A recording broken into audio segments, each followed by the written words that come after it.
Jacksonville police released more information about the deadly shooting of a 52-year-old man on the city's north side. Yesterday, we brought you the developing details about Harold Cry being shot and killed by police. Well, today, as News for Jax reporter Scott Johnson shows us, the sheriff's office has identified the officer who pulled the trigger. Police are now speaking about the shooting that happened at this north side home. They say they've been called here multiple times before, both for criminal issues as well as Baker Act mental health issues. And they are now saying it appears the officer was justified.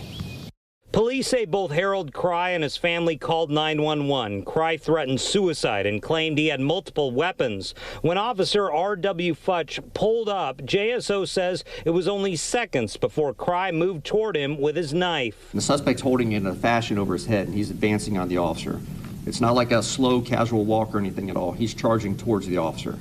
So at that time, the officer was totally lawful in the application of deadly force. Chief Chris Butler says the initial appearance is that Officer Futch, a 23-year veteran, had no other option except lethal force on the man who has been Baker Acted and put in jail multiple times. He seemed to be, I guess, handling the situation appropriate. It's never something that a police officer comes to work and, wants to do these kind of things. I mean, this is the last thing on their mind whenever they come to work.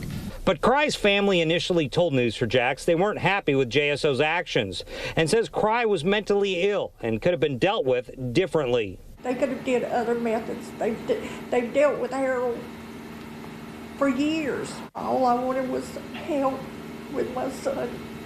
That's all I wanted was some help. Since police have spoken out, the family here tells me they no longer are commenting. They have a lawyer. They are looking into this. And the officer involved has not been involved in a shooting before in 23 years. On the north side, Scott Johnson, Channel 4, the local station.